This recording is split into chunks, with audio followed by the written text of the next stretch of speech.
মুহাম্মাদুর রাসূলুল্লাহ সাল্লাল্লাহু আলাইহি ওয়াসাল্লাম বলেছেন, দুনিয়াতে তোমরা যেমন বুঝো যে ওয়ারিসের চাইতে শক্তিশালী আপন কোনো ব্যক্তি নাই, যদি আমি মুহাম্মাদুর রাসূলুল্লাহ সাল্লাল্লাহু আলাইহি ওয়াসাল্লাম পর্যন্ত পৌঁছাতে চাও, তাহলে আমার পর্যন্ত পৌঁছাবার জন্য দুনিয়াতে অনেক মানুষ আছে, অনেক আমল আছে, কিন্তু আমার ওয়ারিস উলামায়ে কেরামের উপরে আর কোনো মাধ্যম নেই। আল উলামা ওয়ারাসাতুল আম্বিয়া। এই কথাগুলো মুহাম্মাদুর রাসূলুল্লাহ সাল্লাল্লাহু আলাইহি ওয়াসাল্লাম কেন বলেছেন, এবং এই কথার ইজ্জত, এই কথার সম্মান উলামায়ে কেরাম পৃথিবীতে কিভাবে প্রতিষ্ঠিত করেছেন, আমি আপনাদের ক্ষেত্রে, আপনাদের খেদমতে খুব কাছের, চিন্তা করবার, মনের ভিতরে যত্ন করে রাখবার মতো কয়েকটা কথা আরজ করব। এক নম্বর কথা হলো, আমরা বরাবর শুনি, আমাদের শিক্ষিত বন্ধুরা ভালো করে জানেন, এই যে বিশাল ভারতবর্ষ, এই ভারতবর্ষ 700 বছরের বেশি সময় শাসন করেছেন মুসলমানগণ। তখনও মুসলমানগণ সংখ্যায় বেশি ছিলেন না, তারা সংখ্যায় ছোট হয়ে বড় সংখ্যাকে তারা শাসন করেছেন। কিসের গুণে শাসন করেছেন সবটা তো বলে শেষ করা যাবে না, বাকি এতটুকু একজন পাগলও বুঝে যে অল্প সংখ্যক মানুষকে বেশি সংখ্যক মানুষ কখন মেনে নেয়। নিশ্চয়ই এই অল্প সংখ্যক মানুষের মধ্যে এমন গুণ ছিল, এমন চরিত্র ছিল, বেশি সংখ্যক মানুষ বিশ্বাস করত যদি এরা আমাদেরকে শাসন করে তাহলে আমরা ভালো থাকব। তারপর এখানে ইংরেজরা আসলো, আমাদের স্বাধীনতাকে খেয়ে ফেললো। তারপর তারা নামলো আমাদের ধর্মকে খাওয়ার জন্য। এই ইতিহাস অজানা না। ইংরেজরা এই অঞ্চলকে দখল করবার পর তারপর এই অঞ্চলকে স্থায়ীভাবে তাদের পদানত করে রাখবার জন্য যে কৌশল অবলম্বন করেছিল সেটা হলো নানা রকমের মিশনারি ছড়িয়ে দিয়ে এখানকার লোকদেরকে খ্রিস্টান বানানোর প্রজেক্ট। তারা এই প্রজেক্ট নিয়ে কাজ করেছে। মিশন স্কুল, আমি যশোরে জীবনে আজকেই প্রথম আসলাম।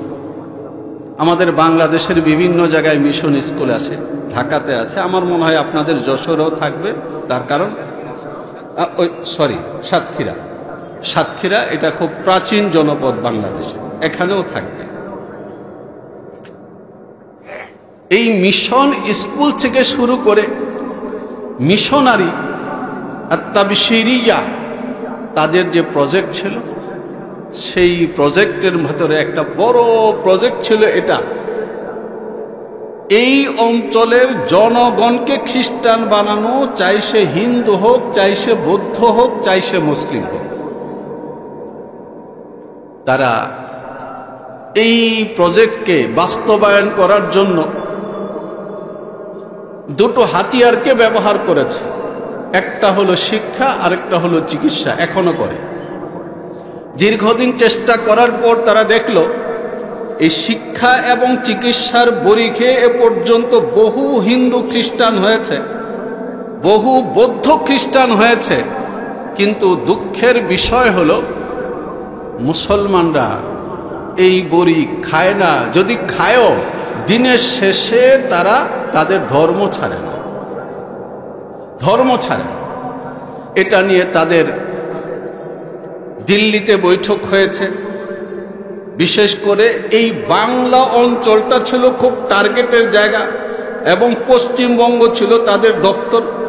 সেখানে তারা বৈঠকের পর বৈঠক করেছে। ব্রিটেনে তারা রিপোর্ট পাঠিয়েছে, তারা বৈঠক করেছে। দীর্ঘ গবেষণার পর যে ফল তাদের কাছে বেরিয়ে এসেছে, সেই ফলটা হলো এই: একজন মুসলমান শিশু সে যখন জন্মগ্রহণ করে তখন মুসলিমরা শিশুটাকে কোলে নিয়ে সঙ্গে সঙ্গে তার ডান কানে আজান দেয়, বাম কানে একামত দেয়। শিশুটা জন্মগ্রহণ করবার পরে তার আত্মার ভেতরে দুনিয়ার কোনো শব্দ পড়ার আগে সর্বপ্রথম যে বিশ্বাসটা মুসলমানরা শিশুর আত্মার মধ্যে বসিয়ে দেয়, সেই বিশ্বাসটা হলো এই লা ইলাহা ইল্লাল্লাহু মুহাম্মাদুর রাসূলুল্লাহ। আমি এখানে সময়ের স্বল্পতা পুরো আজানকে ব্যাখ্যা করতে পারবো না। আজান হাদিস শরীফের মধ্যে মিশকাত থেকে শুরু করে বুখারী শরীফ পর্যন্ত যত জায়গায় এসেছে, হাফেজ ইবনে হাজার আসকালানী রাহিমাহুল্লাহ তাআলা থেকে শুরু করে মোল্লা আলী কারি রাহিমাহুল্লাহ তাআলা পর্যন্ত সকলে বলেছেন যে আজান হলো পবিত্র ইসলামের কমপ্লিট এবং সংক্ষিপ্ত একটি দাওয়াত। কমপ্লিট ইসলামকে সংক্ষেপে আজান ও একামতের শব্দে মুসলমানগণ শিশু জন্মের সঙ্গে সঙ্গে তার আত্মার মধ্যে এমনভাবে মিশিয়ে দেয় যে মিশনারি তৎপরতা, শিক্ষার ওষুধ দিয়ে, চিকিৎসার ট্যাবলেট দিয়ে ঘষাঘষি করতে থাকে, কিন্তু এটা মুছে না। তখন তারা প্রজেক্ট নিয়েছে, এটা আমি বলবো কিনা চিন্তা করছি, সময়ের অভাব, এটা আমি বলছি না, আমি অন্যদিকে যাই। আপনাদের কাছে আমি এই প্রশ্ন করতে চাই, একজন শিশু যখন জন্মগ্রহণ করে তখন এই শিশুর কানে আজান দিতে হবে, একামত দিতে হবে, এই কথাটা মুসলমানদেরকে কে শেখায়? উলামায়ে কেরাম। কে শেখায়? কে শেখায়?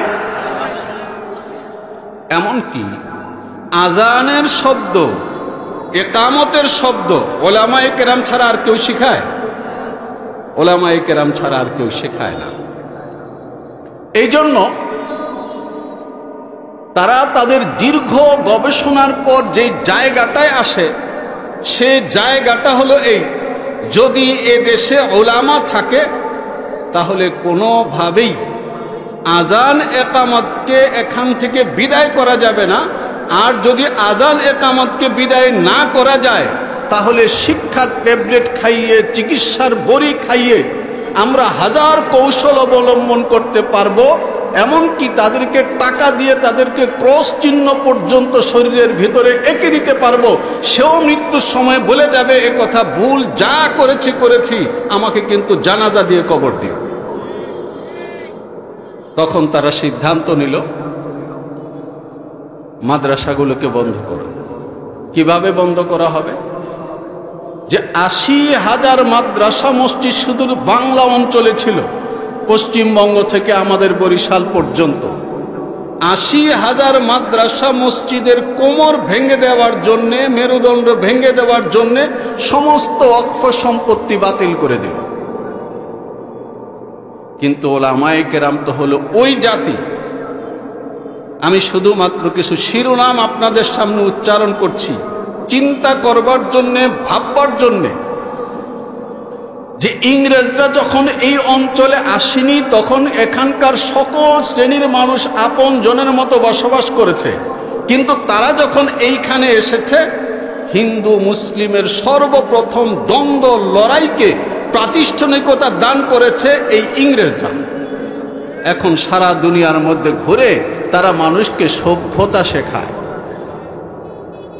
যারা কারি কারি বোমা ফেলে ইরাকের মতো একটি সম্ভ্রান্ত সভ্য দেশকে তারা গোরস্থান বানিয়ে দিয়েছে, তারা পৃথিবীর মানুষকে সভ্যতা শেখায়।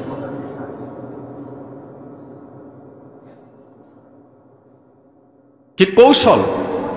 মেরুদণ্ড ভেঙে দাও, মেরুদণ্ড ভেঙে দেওয়া হলো। কিন্তু উলামায়ে কেরাম এমন একটা দেশে, এমন পরিবেশে তারা কি করেছেন যদি আমরা সামান্য চিন্তা করি অবাক হব। হিন্দু মুসলিমের দাঙ্গা তারা একটা প্রাতিষ্ঠানিকতার জায়গা নিয়ে যায় এবং একই সঙ্গে মুসলমানদেরকে ইসলামের নামে বিভ্রান্ত করার জন্যে তারা নবী পর্যন্ত সৃষ্টি করেছে। কারখানার মধ্যে চানাচুর সৃষ্টি হয়, চিপস সৃষ্টি হয়, আমরা জুতা বানাই, কিন্তু ইংরেজদের কারখানা কি কি বানানো হয়েছে, যে নবী পর্যন্ত সৃষ্টি করা হয়েছে। কি জন্য নবী পর্যন্ত সৃষ্টি করা হয়েছে? যে মুসলমানদের ইতিহাস, মুসলমানদের সভ্যতার মূল যে শেকড়, মূল যে পরিচয়ের স্তম্ভ, হযরত মুহাম্মদুর রাসূলুল্লাহ সাল্লাল্লাহু আলাইহি ওয়াসাল্লামকে যে ব্যক্তি সামান্য 5টা লাইনেও জানে, সে জানে যে তার পয়গম্বর এক কঠিন দুঃসহ পাথর সময় পার করে এসেছেন মক্কা মুকাররমার 13 বছরে।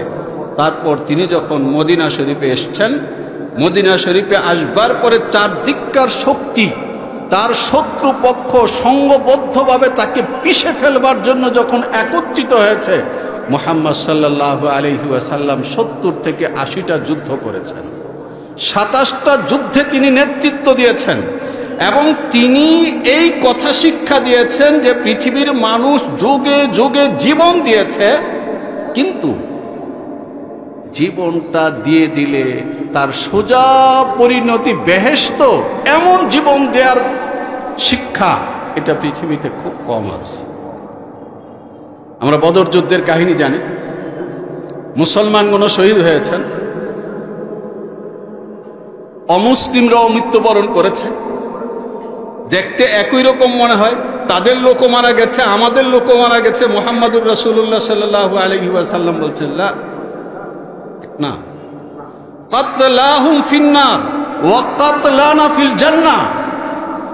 এদের যারা মারা গেছে তারা দোজখে গেছে, আর আমাদের যারা শাহাদাত বরণ করেছেন তারা বেহেশতে গিয়েছেন। এক না, উলামায়ে কেরাম মুহাম্মদুর রাসূলুল্লাহ সাল্লাল্লাহু আলাইহি ওয়াসাল্লাম খাসির রান খেতে পছন্দ করেছেন, এটা যেমন সঙ্গে রেখেছেন। মুহাম্মদুর রাসূলুল্লাহ সাল্লাল্লাহু আলাইহি ওয়াসাল্লাম খেজুরের গাছ থেকে পেড়ে তাজা খেজুর খেতে পছন্দ করেন, এটা যেমন রেখেছেন। মুহাম্মদুর রাসূলুল্লাহ সাল্লাল্লাহু আলাইহি ওয়াসাল্লাম ঠান্ডা পানি পছন্দ করতেন, এটা যেমন রেখেছেন। মুহাম্মদুর রাসূলুল্লাহ সাল্লাল্লাহু আলাইহি ওয়াসাল্লাম বলেছেন, নি'মাল মালুস সালিহ লিররাজুলিস সালিহ, উত্তম ব্যক্তির জন্য উত্তম সম্পদ এর চেয়ে ভালো কিছু হতে পারে না। মুহাম্মদ সাল্লাল্লাহু আলাইহি ওয়াসাল্লাম ব্যবসায়ী পরিবারে জন্মগ্রহণ করেছেন। আবু বকর ব্যবসায়ী, ওমর ব্যবসায়ী, ওসমান ব্যবসায়ী, মুহাজির সাহাবীগণ সকলে ব্যবসায়ী। সেদিন থেকে শুরু করে আজ পর্যন্ত সারা পৃথিবীতে মুসলমানগণ ব্যবসার সুবাদে এমনভাবে ছড়িয়েছেন, সারাটা পৃথিবী ঘুরে তারা দেখে এসে পৃথিবীকে জানিয়েছে কথা পৃথিবী গোল। এই কমপ্লিট শিক্ষাটা যেভাবে ওলামায়ে কেরাম নিজের মধ্যে ধারণ করেছেন, সবখানে ছড়িয়ে দিয়েছেন, সেই সঙ্গে তারা এটাকেও ধারণ করেছেন বেহেশতে যাওয়ার অনেক পথ। নামাজ পড়ো, বেহেশতে যেতে পারবে। নিয়মিত রোজা রাখো, বেহেশতে যেতে পারবে। এমনকি সাইয়্যিদুনা উকবা ইবনে আমির রাদিয়াল্লাহু তাআলা আনহু বলেন, আমি এবং ওমর দুইজনের সঙ্গে কন্ট্রাক্ট ছিল যে একদিন আমি আমার পশু আর ওমরের পশুগুলো সহ ময়দানে যেতাম, দেখাশোনা করতাম, রাখালি করতাম। ওমর সারাদিন মসজিদে থাকতেন নবীজির দরবারে, আরেকদিন ওমর যেতেন, আমি সারাদিন থাকতাম নবীজির দরবারে। যখন রাতের বেলা আমি ফিরতাম, তো সারা দিন আল্লাহ রাসূল কি বলেছেন ওমর আমাকে তাকরার করিয়ে দিতেন। তালিব ইলমরা তাকরার সেখান থেকে এসেছে। আবার যখন আমি থাকতাম, ওমর কাজে যেতেন, রাতে আসলো, ওমরকে কমপ্লিট আজকের দিনে আল্লাহ রাসূল কি কি করেছেন, কি কি বলেছেন, কোরআনের কোনো আয়াত নাযিল হয়েছে কিনা, শরীয়তের কোনো নতুন মাসালা বলেছেন কিনা, সবটা রাতের বেলা আমি ওমরকে জানাতেন। একদিন বিকালবেলা ফিরলাম, দেখি হযরত রাসূলুল্লাহ সাল্লাল্লাহু আলাইহি ওয়াসাল্লাম বলতেছেন, যে ব্যক্তি উত্তম রূপে ওযু করে মন দিয়ে 2 রাকাত নামাজ আদায় করবে, উত্তম রূপে ওযু করে মন দিয়ে 2 রাকাত নামাজ আদায় করবে, কোনো দিকে মন দিবে না, এই 2 রাকাত নামাজের বিনিময়ে সে জান্নাতে যাবে। বেহেশতে যাওয়ার এটাও একটা রাস্তা। এই কথা শোনার পরে আনন্দে আমি বলে উঠলাম, বাহ বাহ, আমাদের বাংলা ভাষায় বাহবা বাহবা।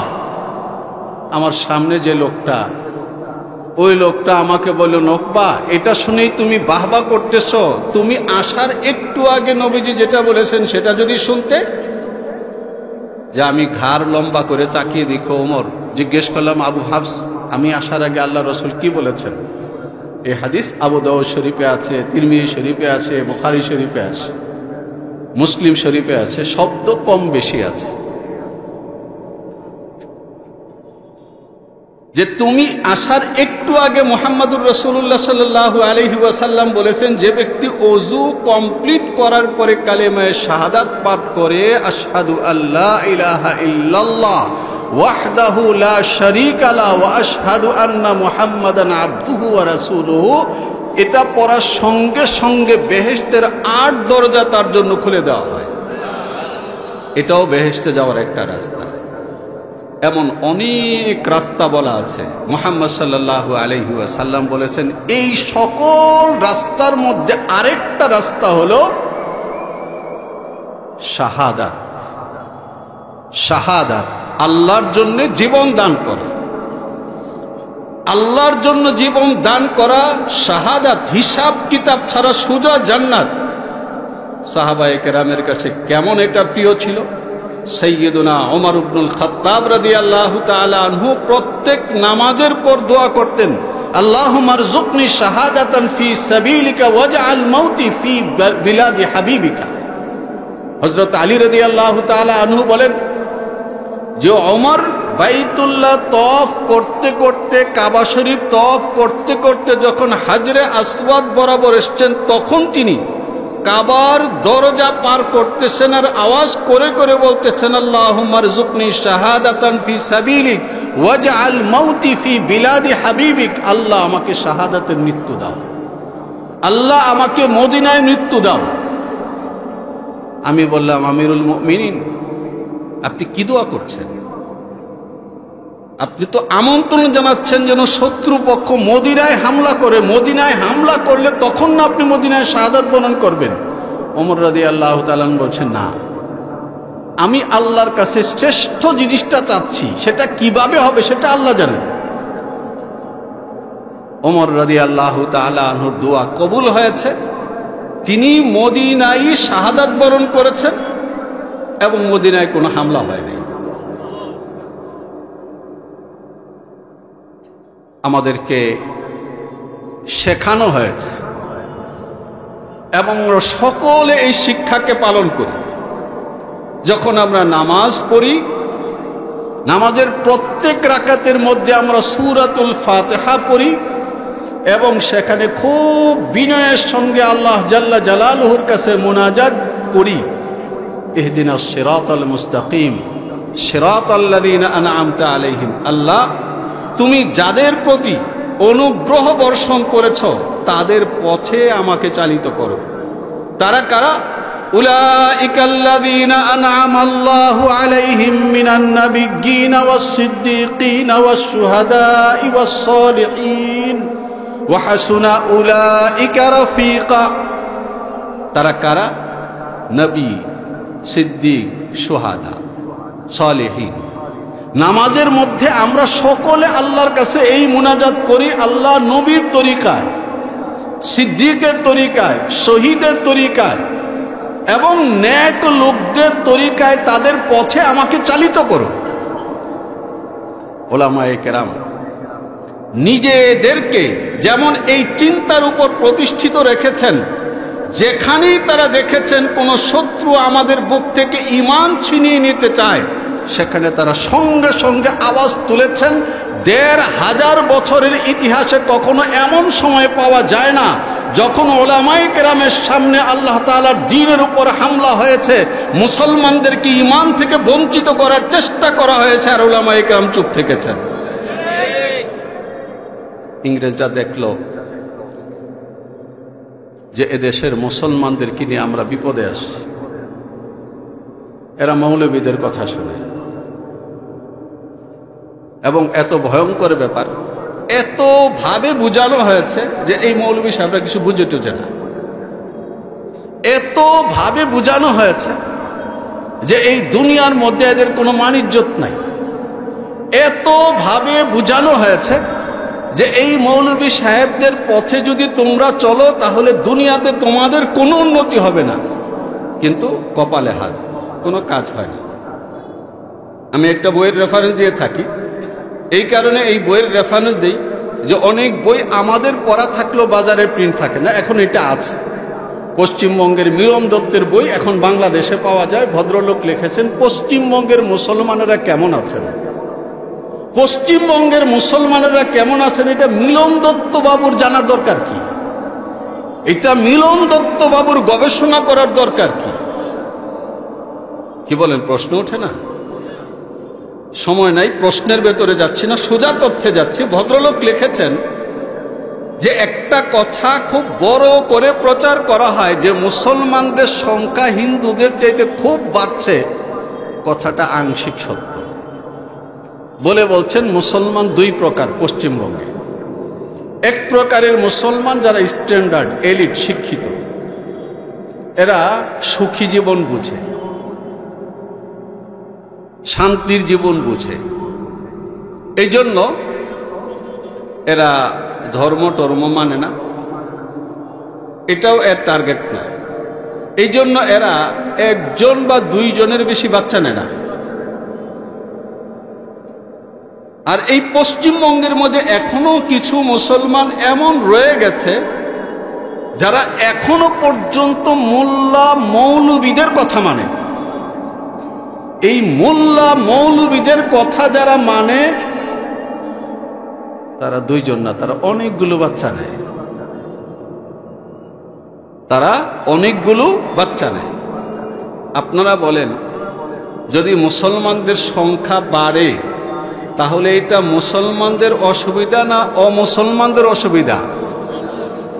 আর মুসলমানদের জন্য সুবিধা।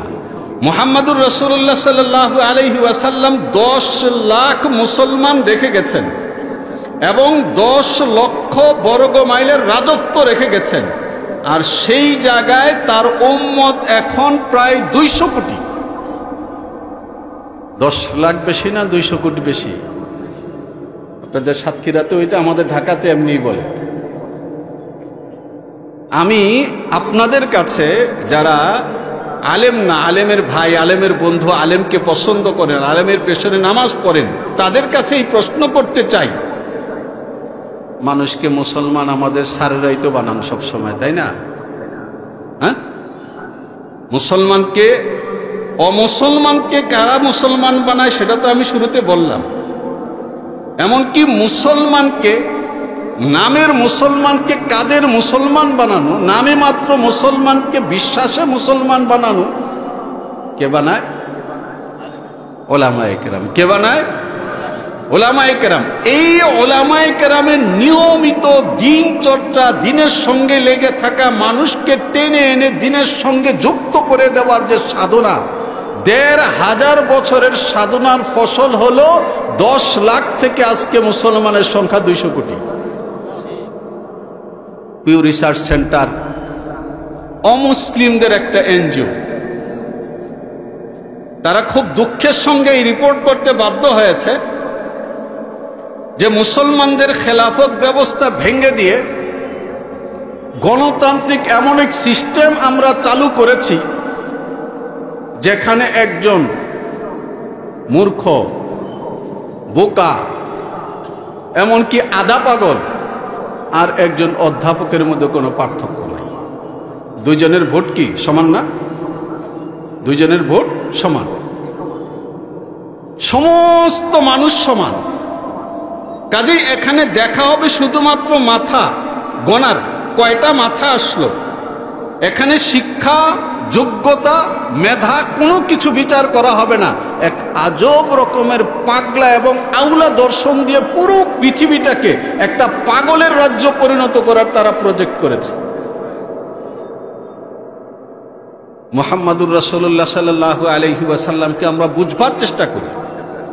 মুহাম্মদুর রাসূলুল্লাহ সাল্লাল্লাহু আলাইহি ওয়াসাল্লামের জীবনে আল্লাহ জাল্লা জালালুহু অনেক ঘটনা ঘটিয়েছেন। একটা সেকেন্ডের জন্যে তার একটা আঙুল নাড়ানো পর্যন্ত বিনা কারণে ঘটেনি।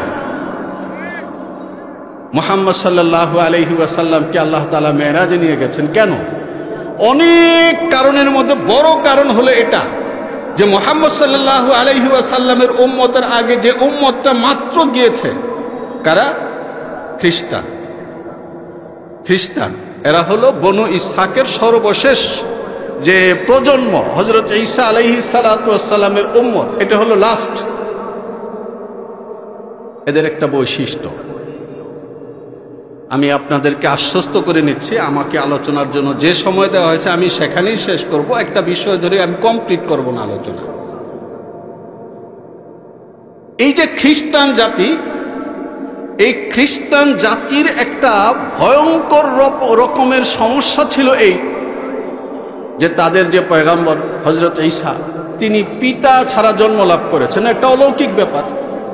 আবার মাটির ঢেলা দিয়ে পুতুল বানিয়ে আল্লাহর নামে ফু দিলে এটা পাখি হয়ে উড়ে, মরা মানুষকে কুম বিইজনিল্লাহ বললে সে উঠে হাঁটে, এমনকি তারপরে সন্তান দেয়, দীর্ঘদিন পরে আবার স্বাভাবিক মৃত্যুবরণ করে। এমন অলৌকিক অনেক ঘটনা দেখে খ্রিস্ট ধর্মের মূল অনুসারী হাওয়ারি যারা, প্রথম তারা ধারণ করে, পরবর্তী সময়ে তাদের অনুসারীরা এটা ধারণ করে। যা অলৌকিক কেবল তাই জ্ঞান, যা অলৌকিক না তা জ্ঞান না। আমাদের বিদ্বান বন্ধুরা খুব ভালো করে বুঝবেন, অলৌকিকতার বিপরীত শব্দটার নামই হলো বিজ্ঞান। বিজ্ঞান মানে যা ধরা যায়, যা দেখা যায়, যা চোখে দেখে বিচার করা যায়, যা হাতে ধরে বিচার করা যায়, যার উৎস ভেঙে দেখা যায়, তার নাম হলো বিজ্ঞান। যা দেখা যায়, বোঝা যায়, বিচার করা যায়, বিশ্লেষণ করা যায়। খ্রিস্ট ধর্মের যারা পণ্ডিত তারা এক কথায় উড়িয়ে দিয়েছেন যে এটা জ্ঞান না, এটা গ্রহণযোগ্য না। মূলত খ্রিস্ট ধর্ম এমন একটা ধর্ম যেই ধর্ম আর বিজ্ঞান একেবারে মুখোমুখি, জেনে অথবা না জেনে। আমাদের ঢাকা ইউনিভার্সিটি সহকারে, আমি চাইলে নামও বলতে পারি, আমার কাছে সংরক্ষিত অনেক ডকুমেন্টস আছে। আমাদের বাংলাদেশের অনেক প্রবীণ লোক যারা স্যার, যারা চিন্তক হিসেবে প্রতিষ্ঠিত, রাষ্ট্রচিন্তক হিসেবে প্রতিষ্ঠিত, তারা জাতীয় পত্রিকা থেকে শুরু করে জাতীয় মিডিয়াতে বক্তৃতা দেয় যে ধর্ম আর বিজ্ঞান একসঙ্গে চলতে পারে না। অথচ তারা জানেন এই ঘটনাটা সম্পূর্ণরূপে খ্রিস্ট ধর্মের ব্যাপার, খ্রিস্টানদের ধর্মের ব্যাপার। খ্রিস্টানদের ধর্মের মধ্যে এই কথাটা ছিল যে পৃথিবীটা চ্যাপ্টা, এটা তাদের ঠাকুররা, তাদের ফাদাররা বলেছে। তাদের সময়কার যারা বিজ্ঞানী তারা বলেছে যে না, গোল। তখন তাদেরকে ফাঁসি দিয়েছে। এবং এই অলৌকিকতার বাইরে গিয়ে কথা বলবার কারণে বিজ্ঞান চর্চাকারী যত লোক জন্ম নিয়েছে তাদেরকে শুলিতে চড়িয়েছে, হত্যা করেছে। এবং খ্রিস্টানদের গির্জাকেটনিক মানুষ হত্যা করার সংখ্যা হলো 1,20,00,000।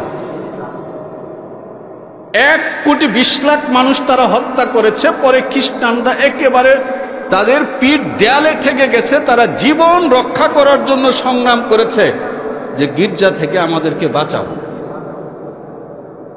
তখন সেখান থেকে ধর্ম নিরপেক্ষতার জন্ম নিয়েছে। আর ইসলাম ধর্ম, মুহাম্মাদুর রাসূলুল্লাহ সাল্লাল্লাহু আলাইহি ওয়াসাল্লামের জীবন,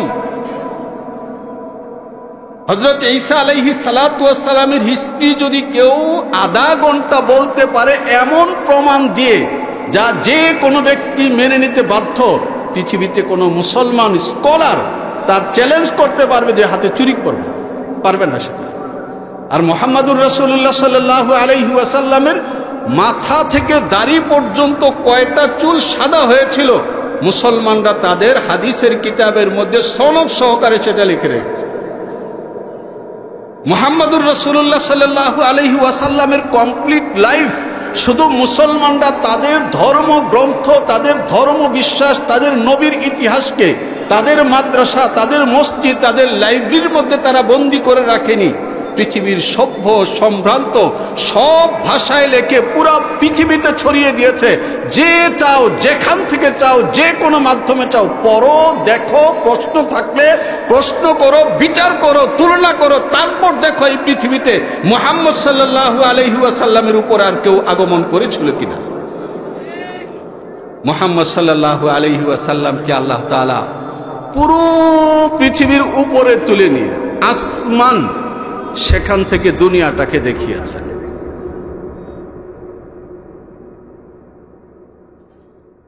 এখন আমাদের জন্য বোঝা সহজ হয়েছে, একদা বোঝা সহজ ছিল না যে বাইতুল মাকদিস থেকে আল্লাহর রাসূলের জন্য সিঁড়ি আনা হলো, তিনি উপরে উঠে গেলেন। সিঁড়ি দিয়ে উপরে উঠে কিভাবে? কিন্তু এখন তো আমরা লিফট দিয়ে বরাবর উঠি। কোরআনে কারীমকে হযরত আব্দুল্লাহ ইবনে মাসউদ রাদিয়াল্লাহু তাআলা আনহু বলেছেন, ওয়াতাসিমু বিহাবলিল্লাহি জামিআন হাবলুল্লাহু আল কোরআন। আবু সাঈদ খুদরি রাদিয়াল্লাহু তাআলা আনহু থেকে মাউসুলান বর্ণিত আছে, হাবলুল্লাহ এর অর্থ হলো কোরআন। তাফসীরকারগণ বলেছেন যে এর অর্থ হলো এই দুনিয়ার এই মাটির উপরে হাসরের ময়দান যখন প্রতিষ্ঠিত হবে, যারা জীবনে কোরআনকে ধারণ করেছিল, বিচারাচার হয়ে যাওয়ার পরে আল্লাহর হুকুমে যখন মাটি ভ্যানিশ হয়ে যাবে, মাটির নিচেই জাহান্নাম। জাহান্নাম হা করবে মানুষকে খাওয়ার জন্যে। যারা মুহাম্মদ সাল্লাল্লাহু আলাইহি ওয়াসাল্লাম আনিত কোরআনকে জীবনে ধারণ করেছিল, তারা যেন লিফটে চড়ে বসবে, এক টানে রশি তাদেরকে 7 আসমান পার করে তাদের বেহেশতে পৌঁছে দেবে। এই যে ইসলাম, এই যে কোরআন, এই যে হাসরের মাঠ, এটা আল্লাহর রাসূল স্বচক্ষে দেখবার জন্য মুহাম্মদ সাল্লাল্লাহু আলাইহি ওয়াসাল্লামকে আল্লাহ জাল্লা জালালুহু মেরাজ ঘটিয়েছে।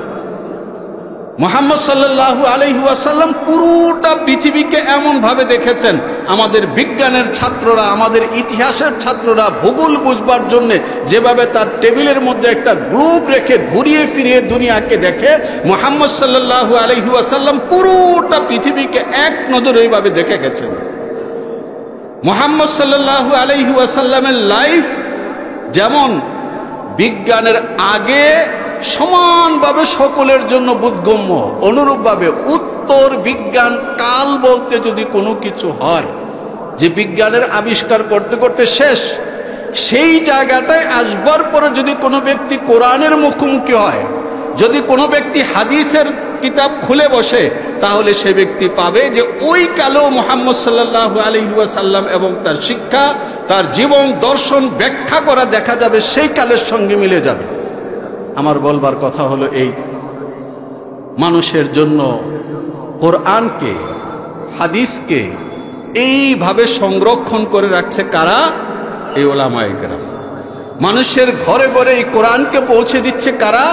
এই উলামায়ে কেরাম। এই উলামায়ে কেরাম যখন ডাক দেন তখন পেরেশানির সৃষ্টি হয়। এই জন্য ইংরেজরা এই চিন্তা থেকে তারা ফ্যাক্টরি খুলেছে।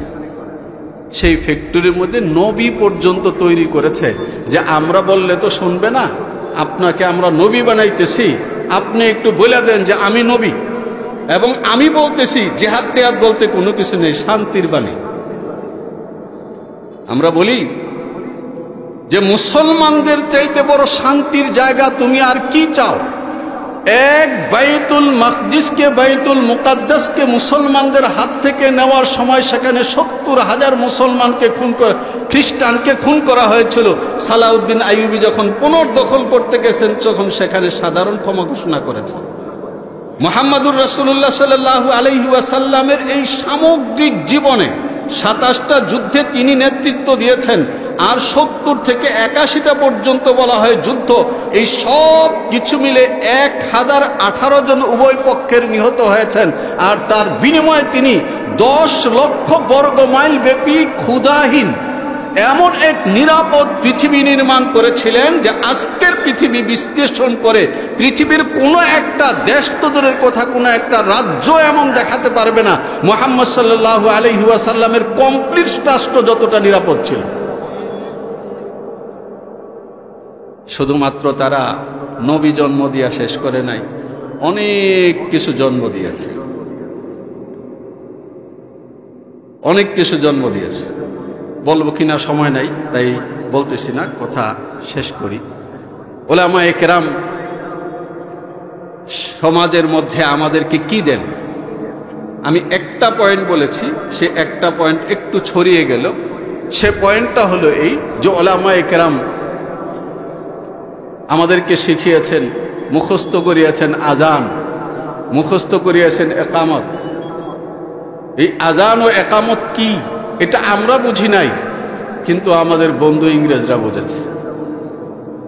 অনেক বছর আগের না, এখন থেকে প্রায় 20 বছর আগের ঘটনা। ইন্ডিয়ার গুজরাট অঞ্চলের গল্প। দারুল উলুম দেওবন্দের শেখুল হাদিস এবং সদরুল মুদাররিসিন মুফতি সাঈদ আহমদ পালনপুরি তার এক বক্তৃতায় কিছুটা বলেছেন, তার ভূমিকায় লেখক বাকিটা লিখেছেন। সেটা হলো এই, হঠাৎ করে তাদের অঞ্চলে দেখা গেল অনেক হসপিটাল তৈরি হচ্ছে এবং হঠাৎ করে এই অঞ্চলের মধ্যে মানব দরিদ্র বিপুল পরিমাণে মেয়ে মানুষ ছড়িয়ে পড়েছে। আর মোড় পে মিল যাতে হে রেজাকার হাজারো, উর্দু সাহিত্যের একটা কবিতা। हर मोड़ पे मिल जाते हैं रेजाकार हजारों, शायद तेरी बस्ती में अदाकार बहुत है। যে যেখানেই দেখি সেখানে একদম আমার জন্য পাগল না। কবি বলতেছে আমার সন্দেহ হয় এখানে মনে হয় অভিনয়কারী মানুষের সংখ্যা অনেক বেশি। মানব দরদি পরিচিত না, ঘরে ঘরে এসে খবর নেয় যে এখানে কোনো মেয়ে মানুষ আছে কিনা যে সন্তান দেবে। আমাদের হসপিটালে আসলে চেক আপ একটু দেখাশোনা, টাকা পয়সা দিতে হবে না। 8-10 বছর পর তারা হঠাৎ করে লক্ষ্য করলো এটা যে ঘরে ঘরে বাচ্চা জন্ম হচ্ছে সিজারে।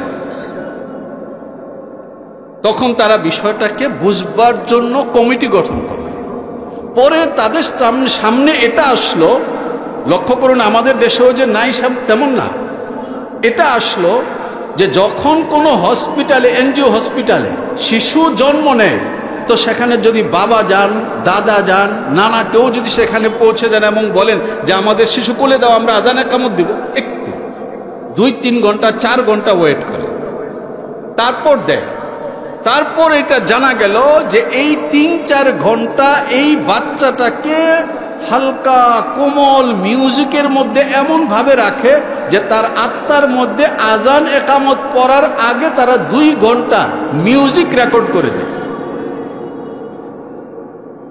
তখন সেখানকার মুসলমানগণ উদ্যোগী হলেন, নিজেরা হসপিটাল নির্মাণ করলেন এবং সেখানে তারা কলেজ নির্মাণ করলেন এবং সেখানে তারা মেয়েদের জন্য নার্সিংয়ের ট্রেনিং ব্যবস্থা করলেন। গুজরাটে সাঈদ আহমদ পালনপুরি সাহেবের অঞ্চল যে, এবং পুরো এলাকায় তারা লিফলেট বিতরণ করে মানুষকে একত্রিত করে জানিয়ে দিলেন কোনো অমুসলিমের কোনো দোকান থেকে কোনো মুসলিম মেয়ে মানুষকে ওষুধ কিনে খাওয়ানো যাবে না। যারা জানেন তারা বিভিন্ন সময় পড়েছেন যে একবার হঠাৎ করে মিশরে দেখা গেল যে ছেলেদের সন্তান কম হচ্ছে। পরে খোঁজাখুঁজি করতে করতে জানা গেল বিশেষ একটা কোম্পানির বেল্ট, প্যান্টের সঙ্গে যে পরে, এই বেল্ট সাধারণত যে ছেলেরা বেশি ইউজ করে তাদের সন্তান হয় না। কেন? ওই যে পিউ রিসার্চ বলেছে যে পৃথিবীর বেঈমানরা একত্রিত হয়ে মুসলমানদের জন্য রাজ দরজা বন্ধ করবার কৌশল হিসাবে যে গণতন্ত্র জন্ম দিয়েছে, এখান থেকে 1500 বছর আগে মুহাম্মদুর রাসূলুল্লাহ সাল্লাল্লাহু আলাইহি ওয়াসাল্লাম বলে গেছেন, তাজাওয়াজুল ওয়ালুদাল ওয়াদুদ ফাইন্নী মুকাফিরুম বিকুমুল উমামা। তোমরা এমন বংশে বিয়ে করবে যে বংশের মেয়েদের মধ্যে 2টো গুণ পাওয়া যায়, যারা স্বামীদেরকে ভালোবাসে এবং যারা বেশি সন্তান দেয়। এমন বংশে তোমরা বিয়ে করবে যেন হাসরের ময়দানে সকল নবীর চাইতে আমার উম্মতের পরিমাণ বেশি হয়। মিলন দত্ত সাহেবদের পেরেশানি এটা যে মুসলমানদের মধ্যে যারা মৌলবীদের সঙ্গে সম্পর্ক রাখে, এখনো পর্যন্ত এই আধুনিক কালে এসে যারা মৌলবীদেরকে সালাম দেয়, মৌলবীদের সঙ্গে 2 দিন পরে পরে ওমরা করতে যায়, হজ করতে চলে যায়, ব্যবসা বাণিজ্য করবার আগে গিয়ে জিজ্ঞেস করে এই কথা যে হুজুর আমি যে ব্যবসা করব কিনা, তো হুজুর বলেন ব্যবসা করো, ভালো কথা, এমনি করো, ব্যাংকে না গিয়া যদি বাঁচতে পারো তাহলে দেখো এটা খুব ভালো। কেন? বিপদটা কি? মৌলবী খুব বিপদের জিনিস। বিপদ হলো এই, ছোট্ট একটা উদাহরণ দেই, আশা করি সকলেরই বুঝে আসবে। একজনের নাম স্বপন আর একজনের নাম তপন, 2জনই বন্ধু মানুষ। কিন্তু হঠাৎ করে দেখা গেল স্বপন তপনের উপর খুব ক্ষেপে গেছে। দেখা হলেই বলে যে কাজটা একেবারে তুমি ঠিক করো নাই, তোমার সঙ্গে আর চলা যাবে না, তুমি নিরাপদ মানুষ না। এখন সে বলে যে স্বপন, আমি এমন কি কাজটা করেছি যে তুমি এমন ক্ষেপো? স্বপন কি কাজটা করেছে?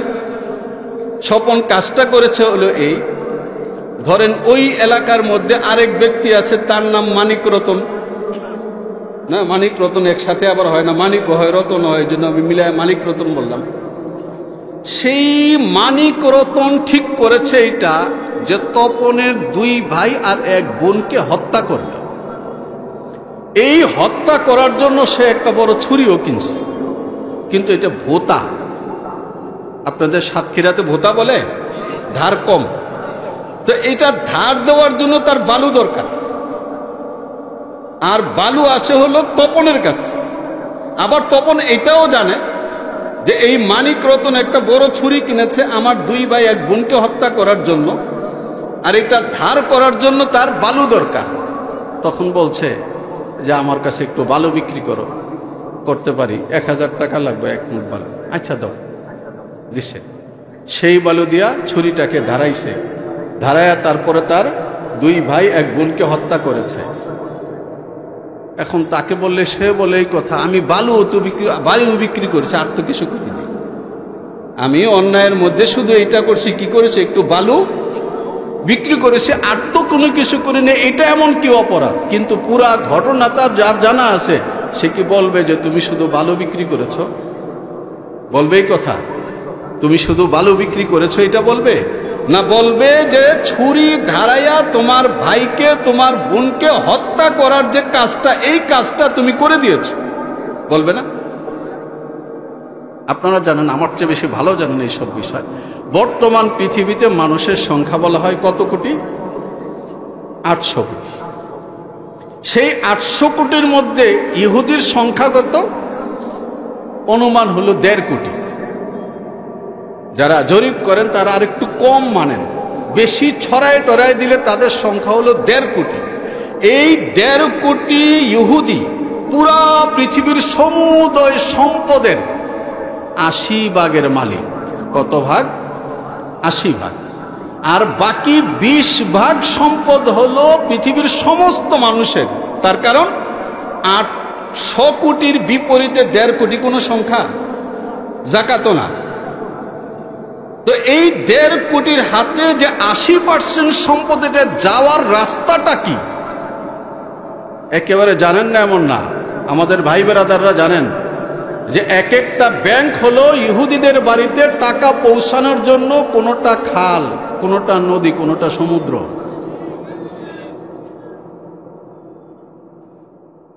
সুদ আগেও ছিল, কিন্তু একটি সম্ভ্রান্ত প্রথা হিসাবে সুদকে প্রতিষ্ঠিত করা, এটা এই ব্যাংকিং এর মাধ্যমে করা হয়েছে। তারা পেরেশান, পৃথিবীর সবাই পেরেশান। তুমি ব্যবসা করবা, মিয়া হুজুরের কাছে যাও কি জন্য? তুমি যদি ব্যবসা করো, হুজুরকে এনে একটা মিলাদ দাও বড় জোর, কিন্তু হুজুরের সাথে পরামর্শ কেন করো? হুজুরের কাছে পরামর্শ করলে হুজুর বলেন যে ব্যবসা করো, মন দিয়ে করো, এইটা করো, মানুষের উপকারী জিনিস বিক্রি করো, আর দেখো, চেষ্টা করো ব্যাংকের সাথে লেনদেন না করে বাঁচতে পারো কিনা। তার কারণ হলো, ব্যাংকে আমি টাকা দিলাম, ব্যাংকে ভাঙবার সময় এখন নাই। ওলামায়ে কেরাম আপনাদেরকে শুক্রবারে শোনান না, আমাদের সমাজে 2 রকমের মুসল্লি।